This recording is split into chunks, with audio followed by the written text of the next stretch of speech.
Scanning for audio.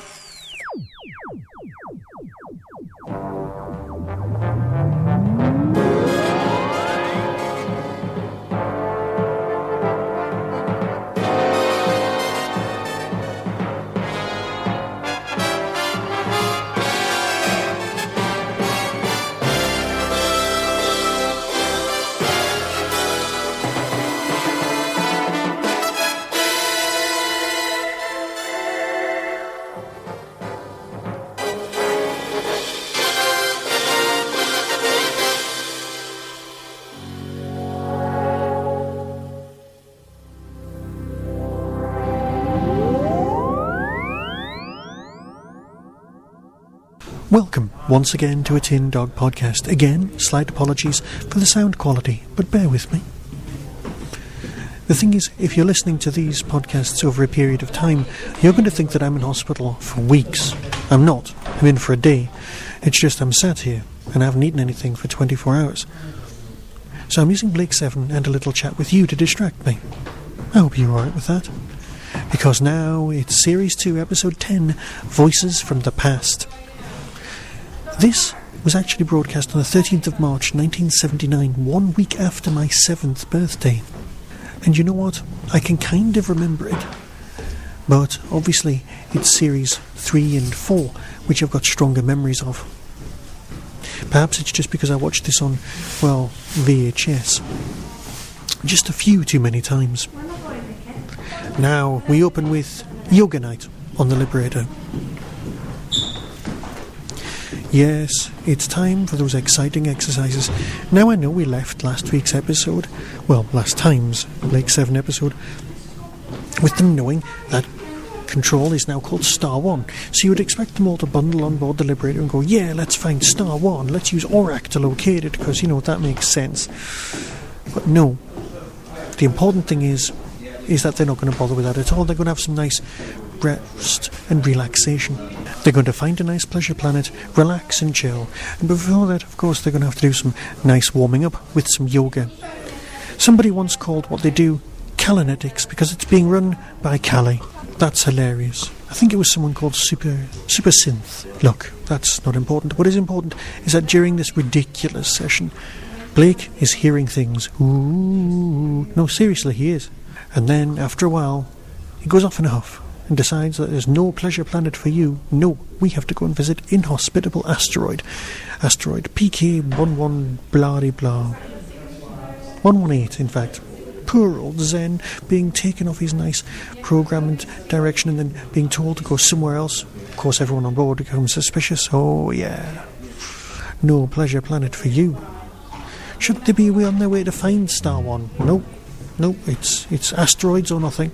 And of course, they start realising there's something wrong with Blake, and Blake gets taken to one side and has a lovely little karate chop or two from Avon. He's been wanting to do that for so long.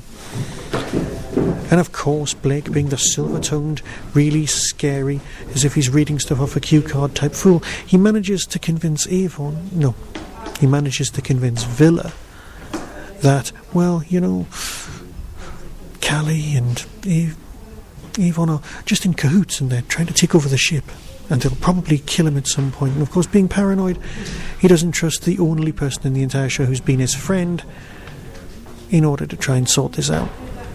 You know what? Trust is a dangerous thing in this show. It should be happening more often. Anyway, crashing on. Eventually, there's a toing and froing, and Blake ends up taking control of the Liberator and dragging them to this asteroid, shoving on a spacesuit and going outside. Now, this is where the point where the single worst special effect in the entirety of Blake 7 happens. They land, well, he gets teleported to an asteroid. The asteroid is the worst CSO I think I've ever seen, and that includes some Doctor Who. Oh, yeah. And he gets teleported into a child's painting. A splodgy brown thing that makes no sense and you can't figure out what it is. They could have got some photographs of some rocks with some space in the background, black background, white stars, something like that. It wouldn't have cost that much. I mean, how pushed for time were they? I could have knocked one out and I was 7. Perhaps I did knock this one out and perhaps I'm just a little bit embarrassed. Anyway, by this point, you, me, everyone on board the ship is expecting a trap. And you know what? We still expect a trap. We think it's going to be a trap, and probably it's going to be a trap. because this trap business is just ridiculous. It's Shivan behind the door. Now, Shivan is almost as ridiculous as that, well, CSO we witnessed a few minutes earlier. It's a bloke wrapped in bandages with one goggly eye from the craft shop glued to the outside with a hot glue gun, wearing what looks to be a shower curtain. It's like a kid's dressed up as a mummy and not quite understood that it wasn't going to be Phantom of the Opera and just kind of got lost. It's too many bandages, it's just ridiculous. He's got a stupid accent. Is it German? Is it French? Is it strangely European? We just don't care. And then out of the shadows steps Ven Glynd, who apparently was the person who set up Blake in the first place with his dodgy prosecution. Well, you know what? I can't remember his face at all. It's just ridiculous. Some people out there have said he looks like Peter Gabriel. I just can't see it. But then again, I know nothing. This episode rapidly becomes ridiculous. Everyone starts suspecting the bloke whose face you can't see who's underneath the bandage. And you know what? When he is finally revealed to be, well, let's call him Travis, shall we? It's such a shock that absolutely no one is surprised whatsoever. There's all sorts of political shenanigans going on, and let's face it, I'm not really up for the shenanigans at all. So we end up in the exciting world of a large lecture hall. What looks like a convention area, it genuinely does. Now, I know that in the future convention areas will look a lot like convention areas, so that's fair enough. But then we get the oddest bit of Blake 7 as well. Servalan has turned up on a large video screen in order to twirl her invisible moustache and go, "Ha, I've caught you all." And of course it's a trap and lots of backstabbing and lots of people just being a bit crap. And you know what? You've stopped caring about 5 minutes ago. Yes, there are ludicrous close-ups of Servalan's lips on a list. It's as if you've gone to a media studies lecture and what they're looking at is experimental video footage and you're sitting there going, well, it'll be over in a few minutes. So do you care? I don't know. Because basically all you want them to do is get on with finding Star 1. Yes, it's got lots of atmosphere, but that's kind of it.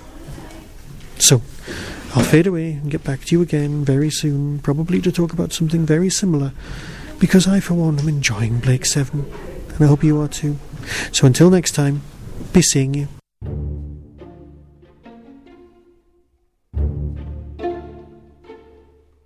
On the 2nd of September 2017, Hooverville 9 will be with us. William Russell, the man who was Ian Chesterton, and still is on Big Finish.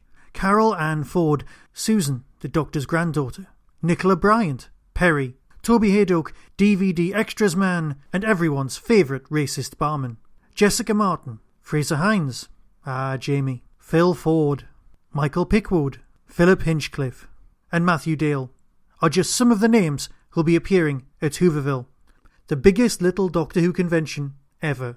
Visit hooverville.org to get tickets. See you then.